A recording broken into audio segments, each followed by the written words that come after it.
Bonsoir à tous et bienvenue pour cette troisième partie de notre troisième leçon sur Explorons la parole de Dieu. Amen. Donc dans cette leçon, nous allons voir ensemble la vie de Joseph, qui était le fils de Jacob. Donc pour rappel, dans la leçon précédente, donc, je vais juste. Voilà. Donc, la leçon précédente, on avait vu comment Isaac, dans le fond, avait eu deux fils, Ésaü et Jacob. On avait également vu comment Jacob avait acheté le droit d'aînesse de son frère. Également, on avait vu comment Jacob avait volé la bénédiction de son frère Ésaü, d'ailleurs, Ésaü, a fini par haïr son frère Jacob et qui voulait le tuer. Donc, pour fuir à Ésaü, Jacob est parti chez son oncle Laban. Et en route vers la maison de son oncle, Jacob a eu une rencontre avec Dieu à Bethel. On l'a vu ensemble également. Après plusieurs années passées chez son oncle, Jacob s'est marié, a eu des enfants et a finalement décidé de retourner dans son pays d'origine, le pays où ses parents habitaient, son frère également. Donc, on a vu comment Jacob a rencontré l'ange de l'Éternel alors qu'il était de retour chez Laban et comment il a lutté toute la nuit avec cet ange et qu'il est sorti vainqueur. Et par après, son nom a été changé pour Israël. Et on a vu comment il est retourné chez lui et que son frère, l'ayant vu, au lieu de le tuer, son frère l'a accueilli. Et c'est à partir de là qu'on va continuer notre leçon du jour. Et on va voir que Jacob a eu 12 fils. Donc, littéralement, ce qui s'est passé, c'est que Dieu avait reconfirmé son alliance qu'il avait faite à Abraham, qu'il avait transmis à Isaac. Il a reconfirmé cette alliance avec Israël ou Jacob. Et Jacob avait eu 12 fils. Donc, les 12 fils, Ruben, Siméon, Lévi, ainsi de suite, jusqu'à Benjamin. On peut lire cela dans Genèse 35, versets 22 à 26. Et l'un des fils de Jacob, c'était Joseph. C'était le 11e fils que Jacob avait eu. Il avait été choisi par Dieu pour un but spécifique qui était de préserver la famille de Jacob durant une famine qui allait venir plusieurs années plus tard. Et c'est ce qu'on va voir aujourd'hui. On va principalement s'attarder sur la vie de Joseph. Donc Joseph, c'était le favori de Jacob. On va voir pourquoi. On va lire dans Genèse 37, versets 3 à 11. Mais on va commencer à lire à partir du premier verset. Donc Jacob demeura dans le pays de Canaan où avait séjourné son père. Voici la postérité de Jacob. Joseph, âgé de 17 ans, faisait paître le troupeau de ses frères. Cet enfant était auprès des fils de Bila et des fils de Zilpa, femme de son père, et Joseph rapportait à leur père leurs mauvais propos. Israël aimait Joseph plus que tous les autres fils parce qu'il avait eu dans sa vieillesse et il fit une tunique de plusieurs couleurs. Ses frères virent que leur père l'aimait plus que tous et le prirent en haine. Ils ne pouvaient lui parler avec amitié. Donc on voit ici comment les frères de Joseph le détestaient. Parce qu'au verset 3, Israël aimait Joseph plus que tous ses autres fils parce qu'il avait eu dans sa vieillesse, il le fait une tunique de plusieurs couleurs. Et ses frères virent que Israël ou Jacob aimait plus Joseph, dans le fond. Et ça a fait qu'il le détestait tellement qu'il ne pouvait même plus le parler en tant qu'ami. Et un jour, Joseph a eu un songe au verset 5 et il le raconta à ses frères. Ils le haïrent encore davantage. Donc, lorsque Joseph a partagé ce rêve avec ses frères, on va voir leur réaction. Donc, au verset 6, il leur dit: Écoutez donc ce songe que j'ai eu. Nous étions alliés des gerbes au milieu des champs, et voici ma gerbe se leva et se tint debout, et vos gerbes l'entourèrent. Ils se prosternèrent devant elle. Ses frères lui dirent: Est-ce que tu régneras sur nous? Est-ce que tu nous gouverneras? Et le haïr encore davantage à cause de ses songes et à cause de ses paroles. Il eut encore un autre songe et il le raconta à ses frères. Il dit, j'ai eu encore un songe et voici j'ai eu encore un songe, et voici le soleil, la lune et les étoiles se prosternèrent devant moi. Il le raconta à son père et à ses frères. Son père le réprimanda et lui dit, que signifie ce songe que tu as eu? Faut-il que nous venions, moi, ta mère et tes frères, nous prosterner devant toi? Ses frères eurent de l'envie contre lui, mais son père garda le souvenir de toutes ces choses. Amen. Donc, on voit ici comment Dieu a appelé Joseph. Dieu avait un appel dans sa vie. Et Joseph a tout simplement dévoilé l'appel de Dieu, suite au rêve qu'il a eu.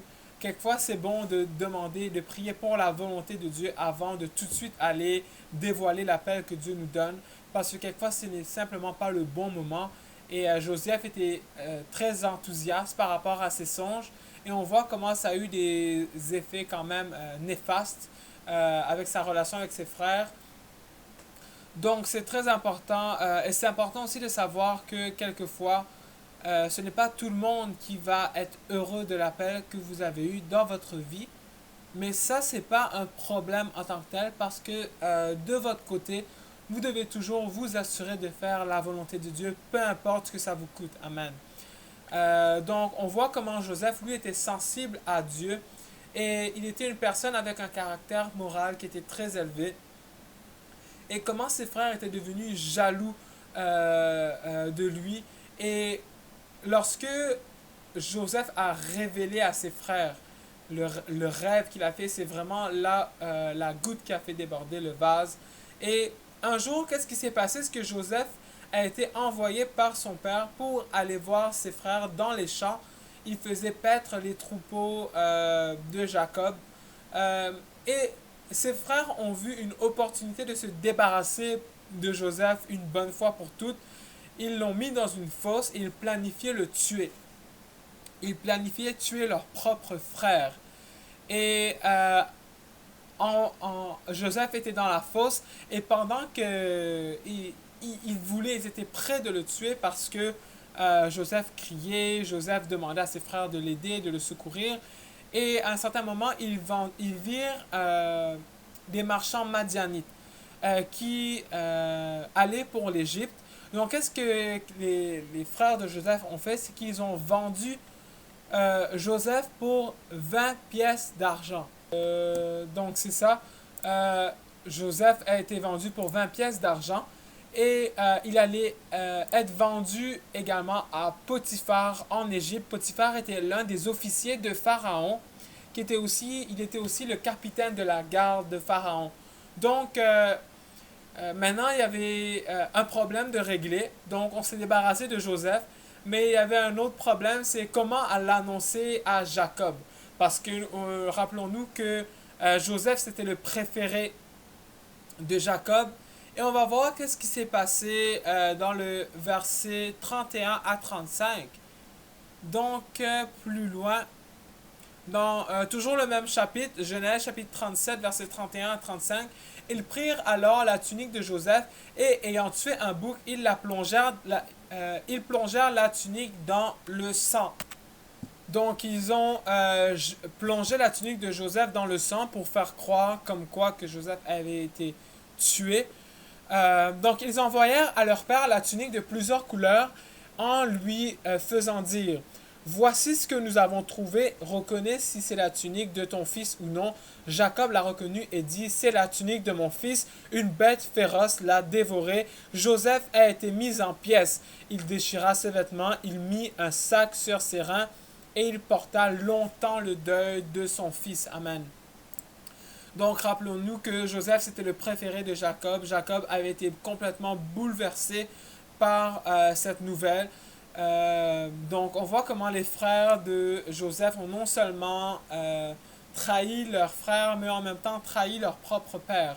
Après tout cela, Joseph avait parfaitement le droit ou les bonnes raisons, pas le droit, mais plutôt les bonnes raisons d'être amer envers ses frères, de les haïr davantage, mais non. On voit comment Joseph a gardé une bonne attitude parce que malgré qu'il était maintenant esclave en Égypte, donc sa vie a changé du jour au lendemain. Le jour d'avant, il était dans la maison de son père. Il était le préféré dans la maison de son père. Il avait une tunique de plusieurs couleurs. Euh, Si on va voir également dans le texte original, l'hébreu, la tunique de plusieurs couleurs ne représente pas, ce n'est pas littéralement une tunique avec plusieurs couleurs, mais plutôt une tunique avec des manches longues. Pourquoi? Parce que c'était à l'époque un signe de royauté, un signe de noblesse, dans le sens que les personnes avec des manches longues étaient celles qui ne travaillaient pas et celles pour qui on travaillait.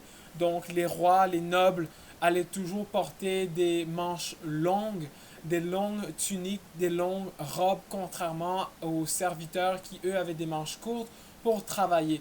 Donc, si on va dans vraiment l'original, l'hébreu, c'est ça ce que ça veut dire et non pas nécessairement une tunique avec des couleurs comme le rouge, le bleu, ainsi de suite, mais vraiment une tunique avec des longues manches.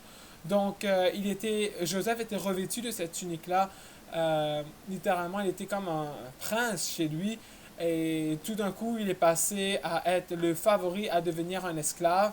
Mais cela ne l'a pas empêché à faire du bon travail là où il était. Il servait son maître avec ardeur, avec assiduité. Et Potiphar a vu que Dieu était avec Joseph et que tout ce que Joseph entreprenait réussissait ou prospérait dans le fond. Et finalement, ce qui s'est passé, c'est que Potiphar a établi Joseph sur tout ce qu'il possédait. Donc Potiphar ne s'inquiétait absolument de rien dans sa maison, sauf sa propre nourriture qu'il allait manger. C'est la seule chose que Potiphar prenait et s'occupait à faire chez lui. Sinon, c'était Joseph qui prenait soin de toutes les choses de sa maison. Donc, par exemple, s'il fallait refaire une plomberie, c'est Joseph qui allait s'en occuper. S'il fallait repeindre un mur, faire une rénovation, c'est Joseph qui allait s'en occuper. S'il fallait agrandir, faire des constructions, c'est Joseph qui s'occupait de tout ce qui se passait chez Potiphar, comme si que la maison de Potiphar lui appartenait, sauf la nourriture de Potiphar. Amen. Donc Joseph a été mis en charge dans la maison de Potiphar et on voit que malgré dans ses épreuves, Joseph n'a pas abandonné, mais les épreuves de Joseph étaient loin d'être terminées. Amen. Parce que la femme de Potiphar a vu Joseph et a vu comment Joseph était beau et comment chaque jour il travaillait avec ferveur. Et la Bible dit que elle tentait Joseph de coucher avec lui. Et vous pouvez le voir dans le livre de Genèse au verset 39. La Bible dit que tous les jours, la femme de Potiphar tentait Joseph pour dormir ou pour coucher avec elle. Et il refusait à chaque fois fermement. Il refusait et à chaque jour, il refusait encore une fois sa maîtresse. Et un jour, qu'est-ce qui s'est passé? Tellement elle se sentait refusée, elle se sentait probablement, comment dire, elle sentait qu'elle n'était pas respectée par Joseph ou quoi que ce soit. Et elle voyait que plus qu'elle insistait, plus que Joseph refusait encore son offre, elle a décidé de faire un plan pour s'arranger, pour blâmer Joseph. Donc, qu'est-ce qui s'est passé? C'est qu'un jour, elle a fait la même chose. Elle est partie vers Joseph, a demandé à Joseph de coucher avec elle. Et Joseph avait malheureusement été allé dans la maison pour faire son travail au quotidien. C'est son travail de tous les jours. Il est parti chez Potiphar, mais il n'y avait personne chez Potiphar à part la femme de Potiphar. Donc, ça, c'est quelque chose en même temps de très important à souligner. C'est que si on sait qu'il y a la tentation, il faut vraiment essayer de fuir la tentation le plus possible. Et c'est ce qui s'est passé ce jour-là. Joseph est parti et la femme de Potiphar ils étaient seuls. Et Joseph, comme on l'avait vu, était quelqu'un de droit qui craignait Dieu. Et malheureusement, la femme de Potiphar l'a trompé lorsque Joseph a refusé de coucher avec elle. Elle s'est emparée de Joseph, elle a attrapé ses vêtements et Joseph l'a laissé, a fui la femme de Potiphar euh, tellement rapidement il a laissé ses vêtements parce que la femme de Potiphar s'accrochait à ses vêtements. Il a laissé ses vêtements avec elle et cette dernière a crié au viol. Elle a fait croire comme quoi que Joseph l'avait agressée et qu'elle avait les habits de Joseph comme preuve que Joseph l'avait agressé alors que c'était un mensonge. Et Potiphar était enflammé de colère. Potiphar n'en croyait pas ses oreilles et il a fait jeter Joseph en prison, là où les prisonniers de Pharaon lui-même euh, étaient enfermés. Donc, on voit comment Joseph, les épreuves de Joseph étaient loin d'être terminées. Et même dans la prison, présentement, Joseph est passé d'être le favori de chez son père en un jour à devenir esclave. Chez Pharaon, il a commencé à gagner la faveur de son maître, gagner la faveur de Dieu. Il est rendu jusqu'à contrôler la maison de Pharaon. Puis, du jour au lendemain, il est passé d'être chef de la maison de Pharaon à devenir un prisonnier dans la plus grande prison de l'Égypte à l'époque, la prison la plus surveillée, la prison du roi, de Pharaon lui-même. Donc, pardon, j'ai dit la maison de Pharaon, mais c'est la maison de Potiphar.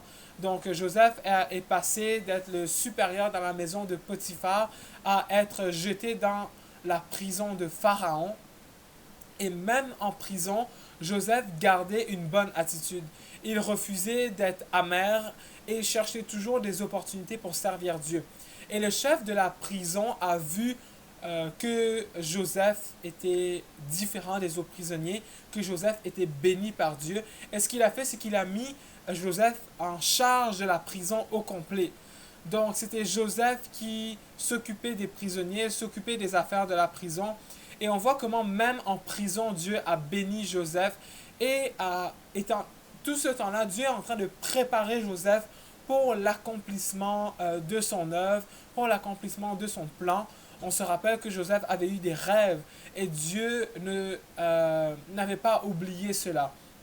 C'est pour cela que quand Dieu vous donne une promesse, accrochez-vous à cette promesse. Amen. Peu importe les obstacles, probablement que vous pensez que vous êtes en Égypte, probablement que vous pensez que vous êtes rendu esclave, que vous êtes prisonnier, mais gardez la bonne attitude. C'est ce qui a fait la différence avec Joseph. C'est ce qui a fait qu'il a attiré la faveur de Dieu. Parce que quand on garde une bonne attitude, ça permet que Dieu nous bénisse. Amen.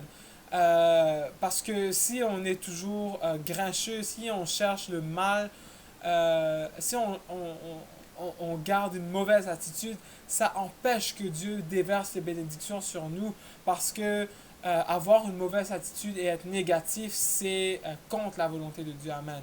Mais on voit comment Joseph a gardé la bonne attitude. Et en prison, il y avait euh, deux hommes. Deux hommes qui étaient particuliers, plus spéciaux, parce que ces deux-là avaient servi Pharaon. Le premier, c'était le chef des échansons et le deuxième, c'était le chef des panetiers.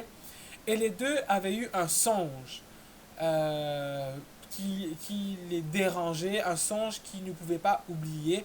Et Joseph, qui était en charge des prisonniers, avait vu comment ces deux-là avaient un visage abattu. Ils avaient l'air d'être dérangés par quelque chose. Et Joseph les a demandé si tout allait bien. Et ce qui s'est passé, c'est ils ont dit à Joseph clairement, et on peut le voir dans Genèse chapitre 40 si vous voulez le lire. Comme je dis, je vous encourage à lire les versets. C'est sûr que moi, je ne prends pas le temps de tous les lire pour garder une longueur de vidéo quand même assez raisonnable. Mais vous pouvez prendre le temps de le lire de votre côté. Donc, pour paraphraser, ce qui s'est passé, c'est que les deux, le chef des échansons et le chef des panetiers, le chef des échansons, c'est celui qui pressait le fruit de la vigne ou les raisins dans la coupe de Pharaon. C'était lui qui servait le jus de raisin à Pharaon, le jus de raisin qu'on appelait le vin à l'époque. Donc, vous pouvez voir comment, littéralement, l'échanson a dit que dans son rêve, il pressait le vin directement. Il pressait le jus de raisin. C'est ce jus de raisin pur qu'il donnait à Pharaon pour boire. Et le panetier, c'était lui qui s'occupait des pâtisseries, de la boulangerie de Pharaon, de la nourriture de Pharaon. Donc, et Joseph, ayant entendu dans le fond leur songe, a interprété les songes et c'est arrivé exactement comme prévu. Donc, l'interprétation que Joseph avait donnée, c'est que le chef des panetiers serait pendu après 3 jours et le chef des échansons allait être délivré de la prison. Et c'est exactement ce qui s'est passé. Et Joseph avait demandé au chef des échansons de ne pas l'oublier alors qu'il allait être rétabli dans ses fonctions après 3 jours. Mais malheureusement, le chef des échansons l'avait oublié. Donc, à la fin d'à peu près 2 ans, Pharaon a eu un songe. Donc, Pharaon, le roi d'Égypte, a eu un songe et aucun de ses sorciers, de ses magiciens ou de ses sages ne pouvait interpréter ce songe. Et là, le chef des échansons s'est souvenu de ce qui s'est passé dans la prison. Encore une fois, comme je vous dis, je paraphrase les versets. Vous pouvez le lire, l'histoire dans Genèse chapitre 41.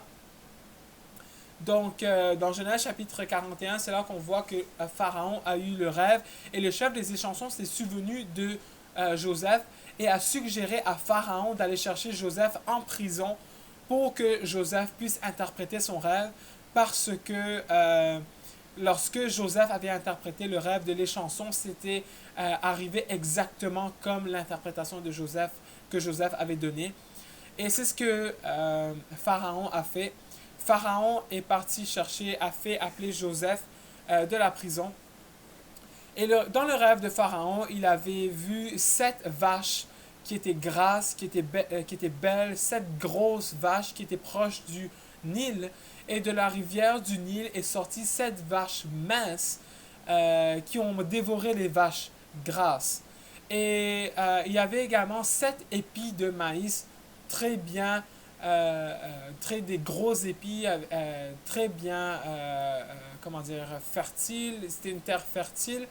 Donc, et après, ces 7 épis de maïs ont été détruits par un vent et 7 épis calcinés, 7 épis qui n'étaient pas beaux à voir, qui étaient minces, ont remplacé les 7 gros épis. Donc, l'interprétation de ce rêve, c'était qu'il y aurait eu 7 années d'abondance que l'Égypte allait vivre suite à 7 années de famine comme jamais vu auparavant. Et l'interprétation a quand même frappé Pharaon. Et Joseph avait dit à Pharaon que s'il voulait sauver l'Égypte de la famine, il devait choisir un homme capable de prélever, de préserver une partie des récoltes durant les 7 années d'abondance pour pouvoir le redistribuer durant les 7 années de famine. Et c'est à partir de là que Pharaon, en un seul jour, a élevé Joseph et a fait que Joseph était devenu le deuxième homme le plus puissant d'Égypte. Donc Joseph est devenu le premier ministre de l'Égypte. Donc la seule personne qui était plus haut que Joseph, c'était Pharaon lui-même. Donc la hiérarchie de l'Égypte à l'époque, c'était Pharaon qui était le numéro un et Joseph qui était le numéro 2, le bras droit de Pharaon. Et Pharaon lui a donné autorité et pouvoir suprême sur l'Égypte pour pouvoir agir comme bon lui semblait. Joseph avait le droit de recueillir autant de récoltes qu'il voulait et il a introduit la taxe.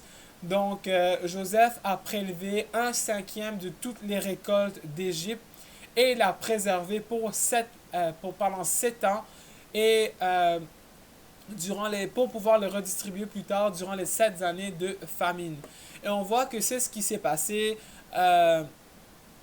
Et on voit que Joseph avait 30 ans lorsqu'il s'était présenté devant Pharaon pour littéralement où il avait eu sa promotion. Donc la dernière fois qu'on avait lu au chapitre 37, on voit que Joseph avait 17 ans.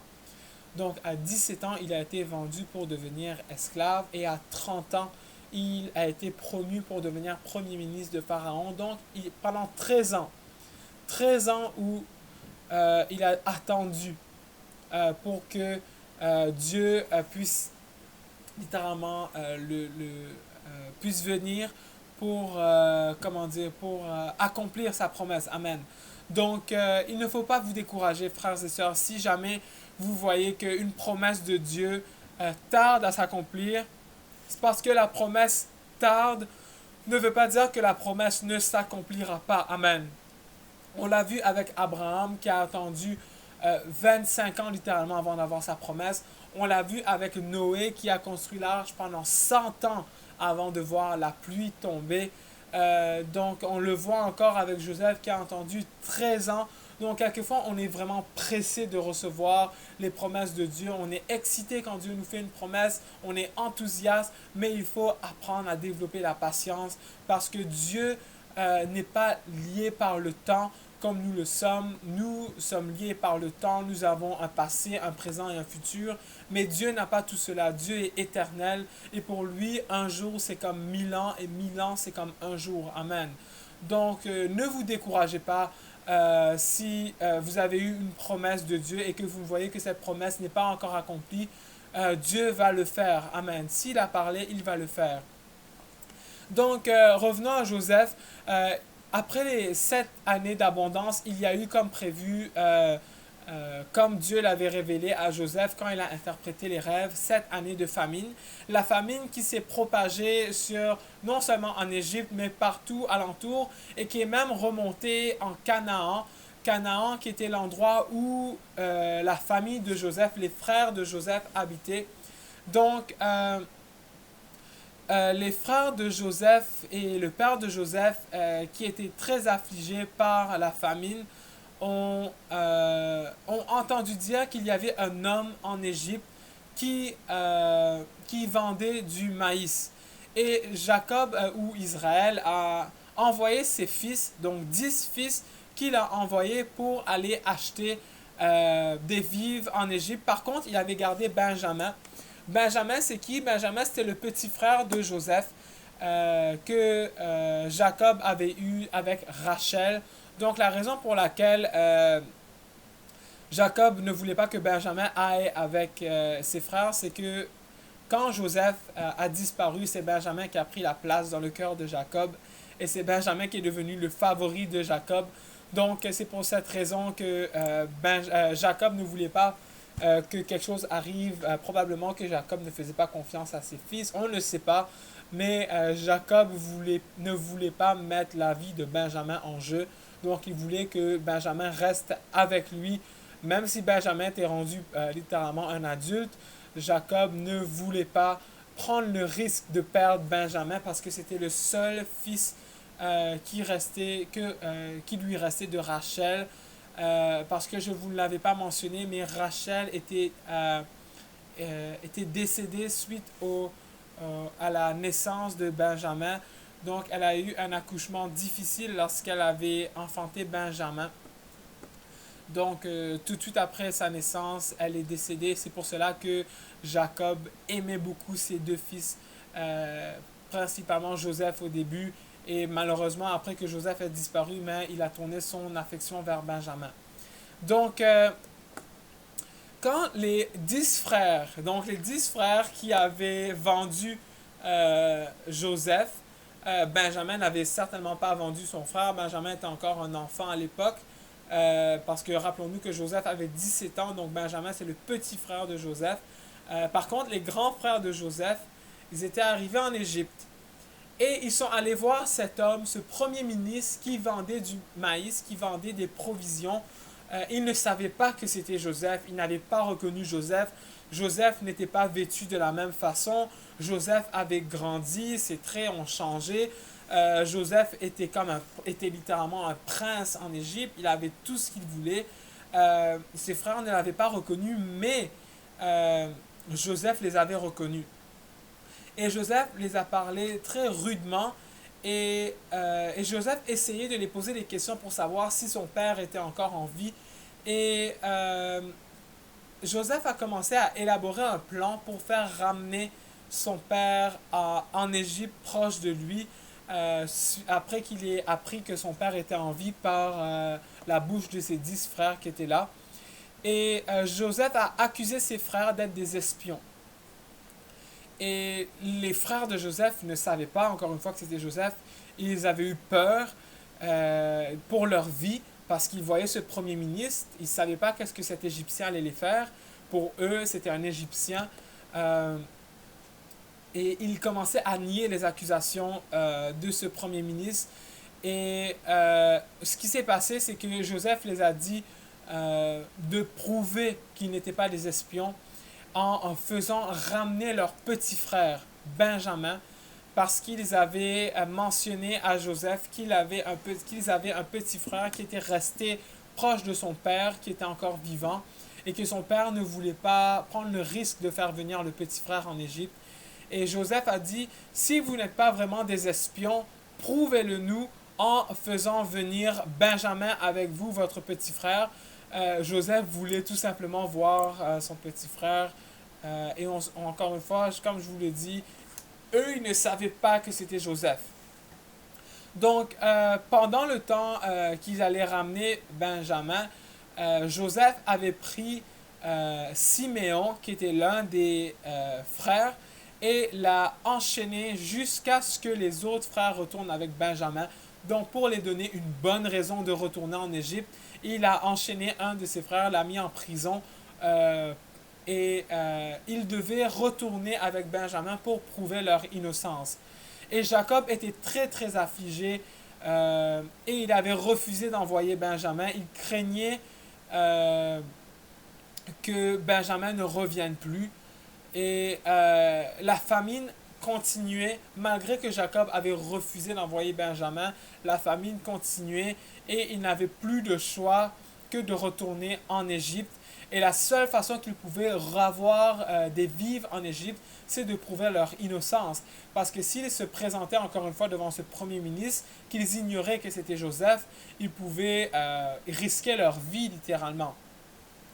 Donc, Judas, qui était un des frères de Joseph, a pris la responsabilité personnelle de Benjamin et ils ont voyagé encore une fois vers l'Égypte. Judas littéralement dit à son père, si jamais Benjamin ne retourne pas, prends mes enfants, prends tout ce que j'ai et que le sang de Benjamin retombe sur ma tête et que Judas allait être coupable pour toujours envers son père.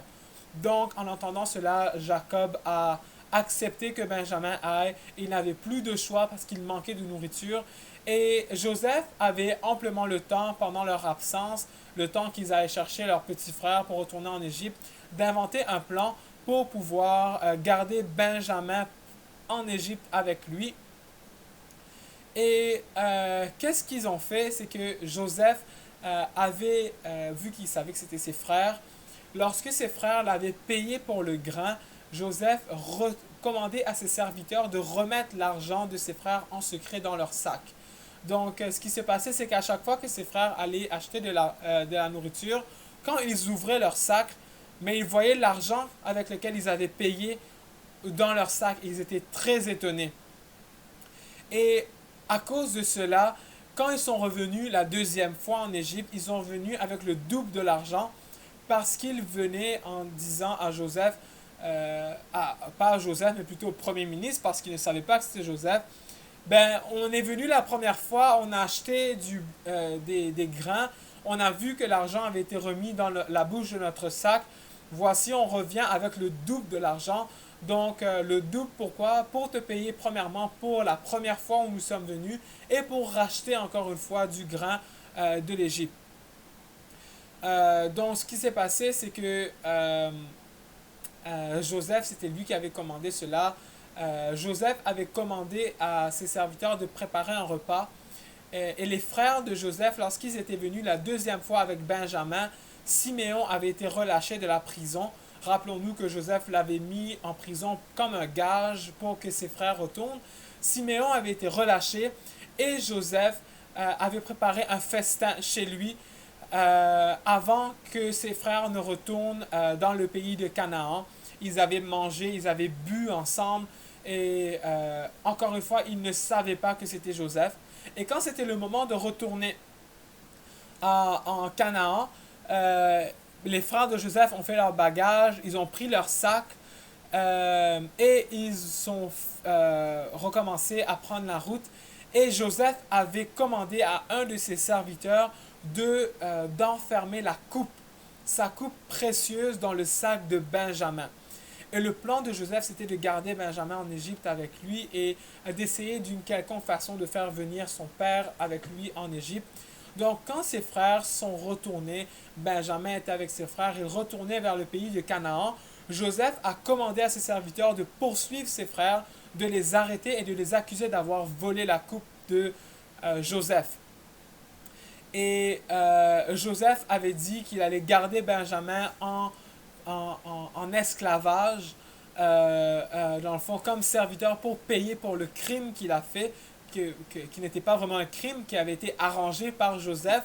Mais quand les frères ont entendu cela, ils ne savaient plus quoi faire parce qu'ils avaient promis à leur père que Benjamin allait retourner. Donc là, ils ne savaient plus quoi faire et Joseph lui-même ne pouvait même plus se contenir. Donc, il ne pouvait plus garder en lui toutes ses émotions et il s'est révélé littéralement à ses frères. Il a pardonné ses frères. Donc on peut le voir dans le chapitre 45, comment Joseph a pardonné à ses frères. Et comment il s'est révélé à ses frères et il a dit me voici, je suis Joseph, est-ce que mon père vit encore? Et Joseph a donné les instructions à ses frères de retourner dans leur terre, en Canaan, de dire à son père qu'il était encore vivant en Égypte, comment Dieu l'avait béni en Égypte, comment il était rendu le premier ministre de l'Égypte. Et Joseph a commandé à ses frères de faire venir son père avec lui en Égypte. Donc on voit comment Dieu a fait se réaliser le rêve qu'il avait donné à Joseph. Parce que quand ses frères sont venus, ils s'étaient prosternés devant le premier ministre de l'Égypte. Ils ne savaient pas que c'était Joseph. Et son père aussi s'est venu, il s'est prosterné. Ils étaient tous en révérence devant Joseph. Parce que Joseph était un homme de pouvoir, un homme d'autorité en Égypte. Et tout le monde le respectait grandement. Et on voit comment après 13 ans, après tant d'années, même plus que 13 ans, près d'une vingtaine d'années, parce que Joseph a été promu à l'âge de 30 ans et il y avait 7 ans d'abondance. Donc c'est vers l'âge de 37 ans que Joseph a pu voir ses frères. Après littéralement 20 ans que sa promesse s'est réalisée, ses frères sont venus se prosterner devant lui. Et c'est Joseph qui a été appelé par Dieu pour pouvoir sauver sa famille, sauver son père, sauver les familles de ses frères, également de la famine qui était globale à l'époque, qui était retournée jusqu'en Canaan. Et ses frères étaient très surpris, très troublés de savoir que c'était Joseph. Joseph les a pardonnés. On voit dans Genèse 45, verset 5, maintenant ne vous affligez pas et ne soyez pas fâchés de m'avoir vendu pour être conduit ici, car c'est pour vous sauver de la vie. C'est pour vous sauver la vie que Dieu m'a envoyé devant vous. Voilà 2 ans que la famine est dans le pays et pendant 5 années encore, il n'y aura ni labour ni moisson. Dieu m'a envoyé devant vous pour vous faire subsister dans le pays et pour vous faire vivre une grande délivrance. Amen. Donc, encore une fois, on voit comment toutes les épreuves de Joseph, toutes ces choses sont tournées en bien. Comme Romains 8, 28 nous dit, la Bible nous dit dans le Nouveau Testament, nous savons du reste que toute chose concourt au bien de ceux qui aiment Dieu, de ceux qui sont appelés selon son dessein. Amen. Quand vous êtes dans la volonté de Dieu, peu importe les épreuves, peu importe ce qui se passe, vous savez que tout va concourir ensemble pour le bien. Et vous dites, mais comment? Je ne comprends pas le principe. Je vais vous donner un exemple très simple que un de nos frères ici nous avait partagé dans la fraternité. C'est un exemple qui m'a marqué. C'est un exemple très imagé de ce verset. On va prendre la préparation d'un gâteau au chocolat. Donc pour faire un gâteau au chocolat, il va bien entendu, on aura besoin de chocolat, mais on aura besoin aussi de la farine, on aura besoin des œufs, on aura besoin de la levure, ainsi de suite, de l'huile. Euh, mais pour quand vous voyez ces ingrédients, la farine, est-ce que vous avez déjà essayé de manger la farine crue? Personnellement, j'ai jamais essayé, j'ai pas vraiment envie d'essayer parce que je pense pas que ça goûte bon. Même chose pour les œufs crus, ça me tente pas vraiment de, ça m'intéresse pas vraiment d'en manger ni de boire de l'huile. Je suis pas mal convaincu que ça ne goûte pas très bon. C'est littéralement ça. C'est que tous ces ingrédients-là ne goûtent pas bon de même, à part peut-être le chocolat, bien entendu. Mais la farine, la levure, les œufs, l'huile, ça ne goûte pas bon. Mais quand Dieu prend le bol et met ensemble la farine, met ensemble les œufs, met ensemble l'huile, met ensemble le chocolat, fait battre le tout, met la pâte au four, vous avez un gâteau au chocolat et le gâteau à la fin goûte bon. C'est la même farine, c'est les mêmes œufs, même huile, même levure, même chocolat, mais ensemble, ça goûte bon. Ensemble, il y a un bon résultat. Et c'est ce que la Bible nous dit. Tout concourt au bien. Ça ne veut pas dire que tout va être bien, que tout va être parfait, qu'il n'y aura pas d'épreuves. Non. Là, il y aura des épreuves. La Bible dit que dans ce monde, on aura des tribulations. C'est Jésus lui-même qui l'a dit. C'est pour ça qu'il a dit, celui qui persévérera jusqu'à la fin sera sauvé. Amen. Faisons comme Joseph. Joseph, c'est un exemple à suivre. Et on voit beaucoup de similarités entre la vie de Jésus et la vie de Joseph. On va voir la vie de Jésus un peu plus tard dans la leçon 6. Mais on voit comment Jésus avait été vendu par Judas et comment Joseph également a été vendu par ses frères. On voit comment Jésus a toujours gardé une bonne attitude, même quand il était faussement accusé. Joseph a fait la même chose, il a gardé la bonne attitude. On voit comment Jésus a triomphé. Il a été revêtu de gloire. La même chose avec Joseph, qui a été revêtu de gloire en Égypte. Et on voit comment Joseph a également pardonné ses frères quand ses frères sont venus. Joseph les a pardonnés, il n'a pas gardé de rancune. Et c'est la même chose avec Jésus, qui n'a pas gardé de rancune lorsqu'on l'a faussement accusé, lorsqu'on l'a crucifié. Il a dit, Père, pardonne-leur car ils ne savent pas ce qu'ils font. Amen. Et Joseph, c'est un exemple extraordinaire de l'Ancien Testament. C'est quelqu'un littéralement qui englobe ce que nous devons être également comme chrétiens malgré les persécutions. Même si Joseph a vécu dans l'Ancien Testament, il y a beaucoup de choses qu'on peut apprendre de sa vie et on voit comment tout le mal qui est arrivé dans sa vie a été changé en bien. Et si vous êtes dans le plan de Dieu, peu importe ce qui se passe, sachez-le frères et sœurs, je le répète encore une fois, soyez encouragés dans le Seigneur, ça va se changer en bien. Amen. Vous ne voyez pas présentement, comme je dis, vous êtes peut-être dans la prison présentement, peut-être que vous avez été trahi, mais ça va être changé en bien. Amen. Croyez en Dieu. Amen. Et c'est comme Joseph avait dit dans Genèse 50-20, après la mort de Israël, après la mort de Jacob, Jacob est venu rencontrer Joseph en Égypte.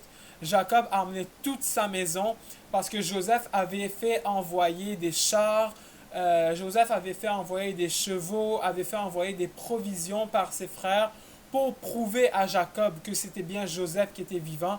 Parce que c'est une histoire quand même farfelue. Imaginez-vous que les frères qui débarquent et disent sans preuve, oh, retournons en Égypte, c'est Joseph qui règne en Égypte. Jacob allait probablement soit rire ou être vraiment fâché parce que Joseph était mort il y a plus de 20 ans en arrière.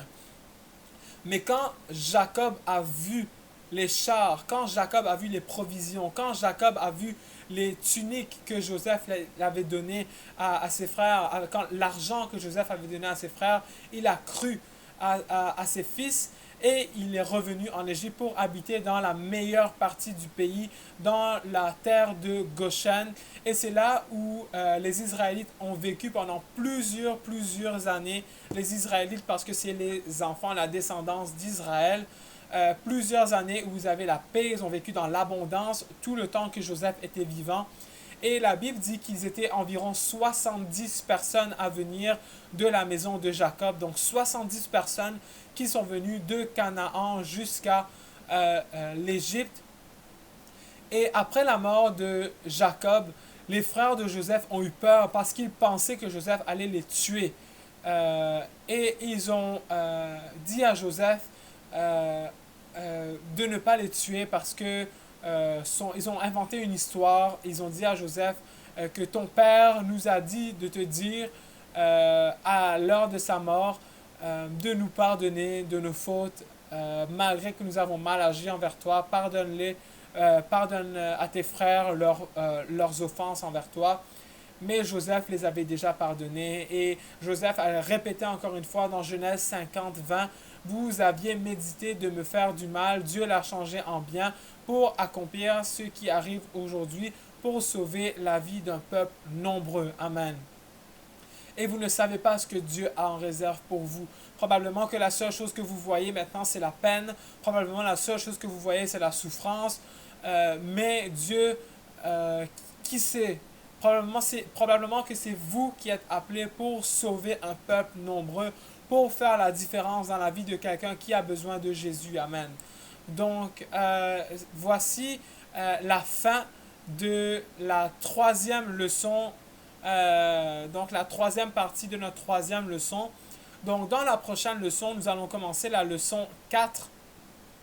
Nous allons voir à partir de la vie de Joseph et la mort de Joseph, qu'est-ce qui s'est passé en Égypte avec les Israélites.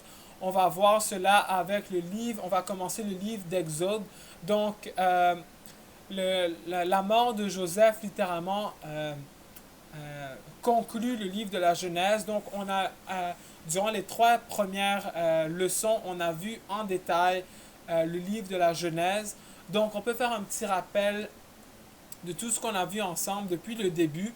On a vu depuis le début l'introduction à l'Ancien Testament. On avait également vu comment Adam et Ève, donc dans le livre de la Genèse, comment Adam et Ève étaient dans le jardin d'Éden, qu'ils vivaient dans un confort absolu. On a vu, c'est sûr, avant cela, on avait vu la création, on a vu le jardin d'Éden, on avait vu également comment ils ont péché, il y avait eu le premier jugement. Donc, on a vu également les premiers enfants d'Adam et Ève, comment Caïn avait tué son frère Abel. On a vu la descendance de Seth, qui était le fils que Dieu a donné à Adam et Ève pour remplacer Abel que Caïn avait tué. On a vu l'arche de Noé, comment l'humanité a été jugée. On a vu également l'histoire d'Abraham. Avant cela, on avait vu la tour de Babel, bien entendu. L'histoire d'Abraham qui avait reçu la promesse qu'il allait devenir une grande nation. Son fils Isaac a donné naissance, a engendré Ésaü et Jacob. C'est la femme d'Isaac, Rebecca, qui a eu des jumeaux, Ésaü et Jacob. On voit comment Jacob avait pris le droit d'aînesse, avait volé la bénédiction. Et aujourd'hui, comme on n'a pas vu en détail la vie des 12 fils de Jacob, parce que sinon on allait être là pendant toute la nuit. Mais on a vu au moins le plus important, la vie de Joseph, qui était celui qui, comme on l'a vu durant cette leçon, qui avait été choisi pour sauver la maison de Jacob. Donc ça, c'est un petit rappel rapide de tout ce qu'on a vu dans le livre de la Genèse. Donc, j'espère que vous avez aimé cette vidéo. N'oubliez pas de nous laisser un pouce vers le haut. En même temps, si vous avez des questions, encore une fois, je vous rappelle que ça va nous faire plaisir de les répondre dans les commentaires. Laissez-nous des commentaires un peu plus bas. Ça va nous faire... c'est vraiment un plaisir de pouvoir vous répondre et de pouvoir vous éclairer sur la parole de Dieu. Si vous avez aimé cette vidéo, n'oubliez pas de le partager avec un ami. Si vous avez des commentaires constructifs également par rapport aux vidéos, laissez-nous savoir. On essaie constamment d'améliorer la qualité des vidéos, d'améliorer la qualité du contenu également qui vous est offert. Donc, N'oubliez pas encore une fois, je le répète, partagez la vidéo à un ami et abonnez-vous également à la chaîne pour pouvoir recevoir une notification une fois que les nouvelles vidéos seront prêtes. Donc, on s'est assez dit pour aujourd'hui. On va se retrouver dans la prochaine vidéo pour commencer la leçon 4. Donc, jusque-là, je prie que vous soyez bénis au nom de Jésus. Au revoir.